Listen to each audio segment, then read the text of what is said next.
70 kilo ഉള്ള ഈ ഫോട്ടോയിൽ കാണുന്ന ഞാൻ വെറും 2 മാസം കൊണ്ടാണ് 50 കിലോ ആയിട്ട് കുറഞ്ഞത്. ഇതിന് ഞാൻ പ്രത്യേക ഫുഡും ഡയറ്റുകളും ശ്രദ്ധിച്ചിരുന്നു.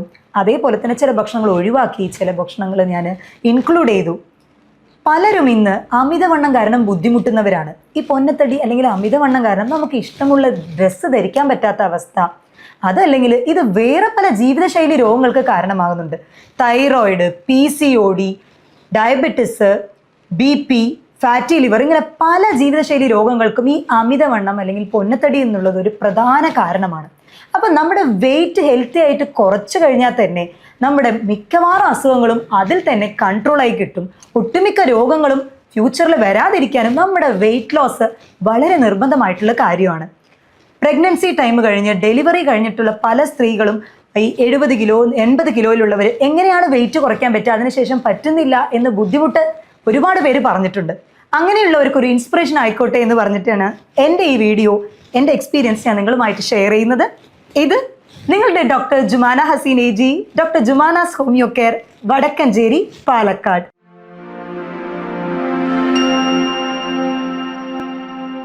അമിതവണ്ണം, ഒബിസിറ്റി ഇന്നത്തെ ഒരു ജീവിതശൈലിയിൽ വന്ന മാറ്റങ്ങൾ കാരണം ഒട്ടുമിക്ക ആളുകളും സെഡൻഡറി ലൈഫാണ്, നമ്മൾ ഇരുന്നുകൊണ്ട് തന്നെ ജോബ് ചെയ്യുന്നവരാണ്. എന്നാൽ പരമാവധി ഈ ഒരു ആളുകൾക്ക് എക്സസൈസ് ചെയ്ത് വെയിറ്റ് കുറയ്ക്കാനായിട്ട് ബുദ്ധിമുട്ടായിരിക്കും. എന്നാൽ എൻ്റെ ഒരു കാര്യം പറയുകയാണെങ്കിൽ, ഞാൻ എക്സസൈസ് അത്ര അധികം ചെയ്തിട്ടില്ല, വളരെ മിതമായിട്ടുള്ള രീതിയിലാണ് ചെയ്തിട്ടുണ്ടായിരുന്നത്. ആഫ്റ്റർ ഡെലിവറി ആയതുകൊണ്ട് തന്നെ ഒരുപാട് ഭാരിച്ച എക്സസൈസുകളൊന്നും ചെയ്യാൻ പറ്റിയില്ല. എന്നാൽ ഭക്ഷണത്തിൽ ചില കാര്യങ്ങൾ ഞാൻ ഇൻക്ലൂഡ് ചെയ്തു, അതേപോലെ ഭക്ഷണത്തിൽ ചില കാര്യങ്ങൾ ഒഴിവാക്കി വെള്ളം ധാരാളം കുടിക്കാനായിട്ട് ശ്രദ്ധിച്ചു. ഈ പൊന്നത്തടി അതേപോലെ ഒബിസിറ്റി എന്ന് പറയുന്നത് നമുക്കൊരു കോംപ്ലക്സ് ഉണ്ടാക്കുന്ന കാര്യം കൂടിയാണ്. കാരണം ആഫ്റ്റർ ഡെലിവറി പല സ്ത്രീകൾക്കും നമുക്ക് കണ്ണാടിയിൽ കണ്ടു കഴിയുമ്പോൾ തന്നെ നമുക്ക് നമ്മളെ തന്നെ ഒരു കോൺഫിഡൻസ് ഇല്ലാത്ത പോലെ, പഴയ ഡ്രസ്സുകളൊന്നും ഇടാൻ പറ്റുന്നില്ലല്ലോ, ഏജ്ഡ് ആയോ എന്നുള്ളൊരു കോൺഫിഡൻസ് ലോസ് ഒക്കെ എനിക്കുണ്ടായിരുന്നു. അപ്പോൾ അങ്ങനെ ഒരു ഇതിൽ ഞാൻ എൻ്റെ ബേബിക്ക് ഒരു 1.5 years ആയപ്പോൾ, കാരണം ഈ ആഫ്റ്റർ ഡെലിവറി ഞാൻ പറയാൻ കാര്യം, പലരും ഫീഡിങ്ങിൻ്റെ ടൈമിൽ വെയിറ്റ് ലോസ് ചെയ്യാനായിട്ട് നോക്കും. അത് അങ്ങനെ ചെയ്യരുത്, കാരണം അത് ബേബിയുടെ ആ ഒരു ഫീഡിങ്ങിനൊക്കെ തന്നെ എഫക്റ്റ് ചെയ്യും. അപ്പോൾ കുട്ടിക്ക് ആ നേരത്തുള്ള ഇമ്മ്യൂണിറ്റി എന്നുള്ളത് വളരെ ഇമ്പോർട്ടൻ്റ് ആണ്. അപ്പോൾ നിങ്ങൾക്ക് ആ ഒരു മുലപ്പാൽ കൊടുക്കുന്ന ടൈമിൽ ഒരിക്കലും നിങ്ങളത് ചെയ്യരുത്. ആഫ്റ്റർ ദാറ്റ് നമ്മൾ ഫീഡിംഗ് ഒക്കെ നിർത്തി കഴിയുമ്പോൾ, എന്നിട്ടും ചിലർക്ക് എന്താ പറയുക, ഭക്ഷണം കഴിച്ച ശീലം കൊണ്ടായിരിക്കണം വെയിറ്റ് ലോസ് അത്ര പെട്ടെന്ന് ആവില്ല. പിന്നെ നമ്മളത് ഫ്രീക്വൻ്റ് ആയിട്ട് ഭക്ഷണം കൂടുതൽ കഴിക്കാൻ തന്നെ തുടങ്ങും. അത് അമിതമായിട്ട് നമ്മുടെ ശരീരത്തിൽ കൊഴുപ്പ് അടിഞ്ഞുകൂടി അത് കഴിഞ്ഞിട്ടാണ് പലർക്കും PCOD, തൈറോയിഡിൻ്റെ പ്രശ്നങ്ങൾ, ചിലർക്ക് ഷുഗർ, ഇനി 30കളിലും 40കളിലും ചില സ്ത്രീകളിലും അതേപോലെ പുരുഷന്മാരിലും BP-യും കണ്ടുവരുന്നതിന് പ്രധാന കാരണം ഈ അമിതവണ്ണം തന്നെയാണ്. അപ്പോൾ അത് കുറയ്ക്കാനായിട്ട് നമ്മൾ ചെയ്യേണ്ട ചില കാര്യങ്ങളുണ്ട്. നമ്മൾ ഭക്ഷണം കഴിക്കുന്ന ടൈം നമ്മൾ ഭക്ഷണത്തിൻ്റെ ക്വാണ്ടിറ്റി, ചിലർക്ക് കുറച്ച് ഭക്ഷണം കഴിച്ചാലും ദേഹത്തിൽ പെട്ടെന്ന് പിടിക്കുന്ന പ്രകൃതമായിരിക്കും. അതായത് അവരുടെ മെറ്റബോളിക് റേറ്റ് വളരെയധികം കുറവായിരിക്കും. എന്നാൽ മെറ്റബോളിക് റേറ്റ് കൂടുതലുള്ളവരാണെങ്കിൽ എത്ര കഴിച്ചാലും അവർക്ക് ദേഹത്തിൽ ഒട്ടിപ്പിടിക്കുകയില്ല. നമ്മൾ തന്നെ ചിലരെ നോക്കാറുണ്ട്, എത്ര കഴിച്ചാലും അവർ മെലിഞ്ഞുകൊണ്ട് തന്നെ ഇരിക്കും, അവരുടെ ദേഹത്ത് അത് കാണില്ല. എന്നാൽ പച്ചവെള്ളം കുടിച്ചാൽ പോലും തടിക്കുന്ന പ്രകൃതമുള്ളവരുണ്ട്. അപ്പോൾ നിങ്ങൾ ശ്രദ്ധിക്കേണ്ടത്, നിങ്ങൾ കഴിക്കുന്ന ഭക്ഷണങ്ങൾ കാലറി കണ്ടന്റ് വളരെയധികം ബാലൻസ്ഡ് ആയിട്ട് കഴിക്കാനായിട്ട് ശ്രദ്ധിക്കുക. ഈ അരി ഭക്ഷണം എന്ന് പറയുന്നത് നമ്മുടെ കേരളീയരുടെ വളരെ പ്രിയപ്പെട്ട ഒന്നാണ്. എന്തായാലും 3 നേരത്തിൽ അരി ഭക്ഷണം ഉണ്ടാവും. രാവിലെ ആണെങ്കിൽ ഇഡ്ഡലി, ദോശ, അല്ലെങ്കിൽ പുട്ട്, കടലക്കറി, അപ്പം, മുട്ടക്കറി. ഇനി ഉച്ചയ്ക്കാണെങ്കിൽ ചോറ്, അതും നല്ല മട്ടേരി ചോറായിരിക്കും. രാത്രിയാണെങ്കിൽ എഗെയിൻ ഒന്നെങ്കിൽ കഞ്ഞി അല്ലെങ്കിൽ ചോറ്. അപ്പോൾ 3 നേരം അരിഭക്ഷണം കഴിച്ചു കഴിഞ്ഞാൽ നമ്മൾ ഈ കൊഴുപ്പ്, നോൺ വെജ് ഇതൊക്കെ കഴിക്കുന്നതിനേക്കാൾ അപകടകാരിയാണ് ഈ ഒരു അരിഭക്ഷണം കഴിക്കുന്നത് എന്ന് പറയുന്നത്. അപ്പോൾ അത് ഞാൻ ഒരു നേരത്തേക്ക് മാത്രമാക്കിയിട്ട് വെട്ടിച്ചുരുക്കി. ഈ ഒരു നേരം എന്ന് പറയുന്നത് ഉച്ചയ്ക്ക് എന്നും കഴിച്ച് ശീലിച്ചത് കൊണ്ട് ഉച്ചയ്ക്ക് ഒരു നേരം മാത്രം ഞാൻ അരിഭക്ഷണം കഴിക്കാനായിട്ട് ശ്രദ്ധിച്ചു. അതും അതിൻ്റെ കണ്ടന്റ് മാക്സിമം കുറച്ചു.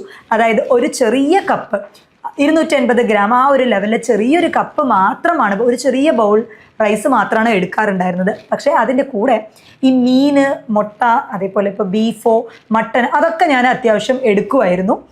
പിന്നെ ഇത് ബാലൻസ് ചെയ്യാനായിട്ട് നമുക്ക് കോൺസ്റ്റിപ്പേഷൻ ഒഴിവാക്കണമല്ലോ. എസ്പെഷ്യലി പ്രഗ്നൻസി ഡെലിവറി കഴിഞ്ഞ ടൈം ആയതുകൊണ്ട് കോൺസ്റ്റിപ്പേഷൻ ഒഴിവാക്കാൻ വേണ്ടിയിട്ട് ഫൈബർ എന്തായാലും അതിൽ ഇൻക്ലൂഡ് ചെയ്യുമായിരുന്നു. അപ്പോൾ നമ്മൾ നാരടങ്ങിയിട്ടുള്ള ഫ്രൂട്ട്സുകൾ, പഴങ്ങൾ, അല്ലെങ്കിൽ ചീര, പൈനാപ്പിൾ ഇതൊക്കെ റെഗുലറായിട്ട് ഇൻക്ലൂഡ് ചെയ്യുമായിരുന്നു. ഭക്ഷണത്തിൽ omega-3 ഫാറ്റി ആസിഡ് അധികം അടങ്ങിയിട്ടുള്ള മീനുകൾ, ചെറുമത്സ്യങ്ങൾ അധികമായിട്ട് ഉൾപ്പെടുത്തിയിട്ടുണ്ടായിരുന്നു. ഭക്ഷണം കഴിക്കുന്നതിന് മുന്നേ എൻ്റെ ഒരു പ്രകൃതം എന്ന് പറയുന്നത്, ആഫ്റ്റർ ഡെലിവറി ഒരുപാട് ഭക്ഷണം കഴിക്കുന്ന ഒരു കൂട്ടത്തിലായിരുന്നു. ഞാൻ അത്യാവശ്യം നല്ലോണം കാലറി ഇൻടേക്ക് ചെയ്തിരുന്ന ആളായിരുന്നു. അപ്പോൾ അത് പെട്ടെന്ന് കുറയ്ക്കുക എന്ന് പറയുന്നത് പോസിബിൾ അല്ല. കാരണം നമ്മുടെ കുടലും ശരി ആമാശയവും നമ്മൾ ഈ കഴിച്ച ആ ഒരു ഇതിനോട് അഡാപ്റ്റഡ് ആയിരിക്കും. അപ്പോൾ പെട്ടെന്ന് നമ്മുടെ കണ്ടന്റ് കുറയ്ക്കുമ്പോൾ വിശപ്പ് ഇങ്ങനെ ഇടയ്ക്കിടയ്ക്ക് വന്നുകൊണ്ടേയിരിക്കും.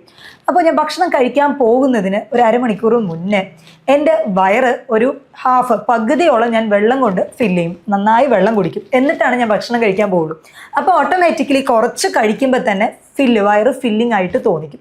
പിന്നെ എഗെയിൻ വിശക്കുന്ന സമയത്ത് ഞാൻ സ്നാക്സ്, ഫ്രൈഡ് ഐറ്റംസ് അങ്ങനെയൊക്കെ കഴിച്ചിരുന്ന ശീലമുണ്ട്. അതൊക്കെ പരമാവധി ഒഴിവാക്കി ജ്യൂസ് ആയിട്ട് കഴിക്കുന്നത് ഒഴിവാക്കി. കാരണം ഈ ജ്യൂസ് പുറത്തുനിന്ന് വാങ്ങിക്കുന്നതിലൊക്കെ ഹൈ ഫ്രക്ടോസ് കോൺ സിറപ്പ് ഉണ്ട്. സോ ഇത് ഒരു ആർട്ടിഫിഷ്യൽ സ്വീറ്റനിങ് ഏജന്റാണ്. പെട്ടെന്ന് നമുക്ക് സ്വീറ്റ് കിട്ടാൻ വേണ്ടിയിട്ട് അവർ എളുപ്പത്തിന് വേണ്ടി വളരെ ചീപ്പായിട്ട് അവൈലബിൾ ആവുന്നതാണ് ഈ ഹൈ ഫ്രക്ടോസ് കോൺ സിറപ്പ് എന്ന് പറയുന്നത്.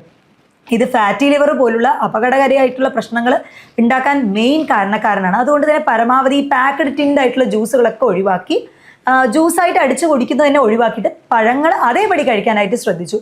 പേരയ്ക്ക, അതേപോലെ ഓറഞ്ച്, നേന്ത്രപ്പഴം ഒക്കെ തന്നെ കഴിച്ചു.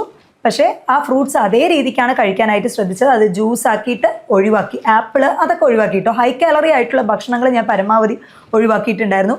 കുക്കുംബർ അത് ഓൾമോസ്റ്റ് 0 കാലറി ആയിട്ടാണ് കണക്കാക്കപ്പെടുന്നത് ഈ വെള്ളരിക്ക അല്ലെങ്കിൽ കക്കിരിക്ക എന്ന് പറയുന്നത്.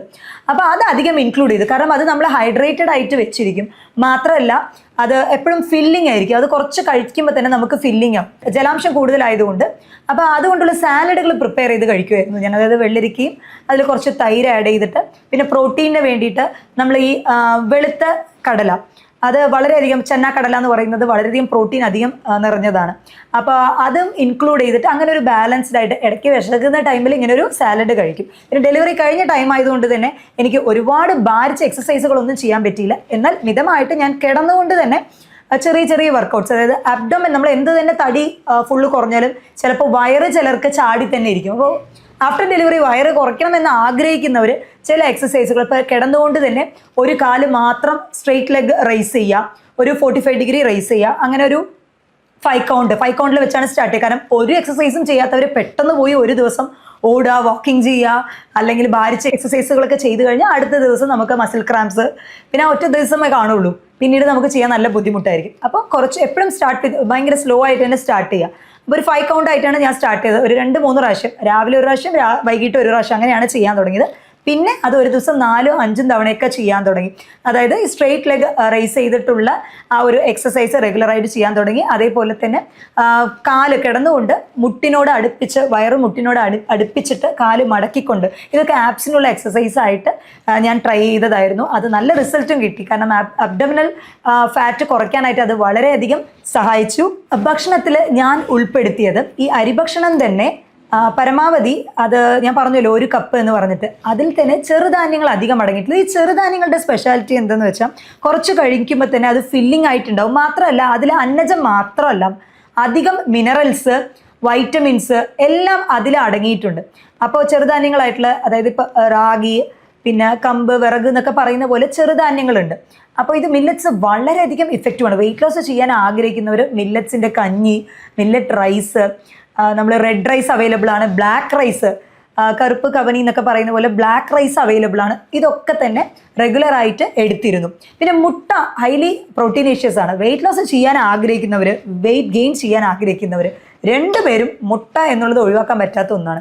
ഇപ്പോൾ വെയിറ്റ് ലോസിന് നമുക്ക് മുട്ട ഒഴിച്ചുവിടാൻ പറ്റാത്ത ഒന്നാണ്. അപ്പോൾ ദിവസവും ഞാൻ ഒരു മുട്ട റെഗുലറായിട്ട് തന്നെ എടുത്തിരുന്നു. പിന്നെ ഞാൻ നേരത്തെ പറഞ്ഞ പോലെ ഹൈഡ്രേറ്റഡ് ആയിട്ട് വെച്ചിരിക്കുക. കാരണം നമ്മൾ പെട്ടെന്ന് ഭക്ഷണം കുറയ്ക്കുന്നത് കൊണ്ട് തന്നെ നമ്മുടെ എനർജി ലോ ആവാൻ സാധ്യതയുണ്ട്, നമ്മൾ വീക്കായിട്ട് ഫീൽ ചെയ്യാൻ സാധ്യതയുണ്ട്.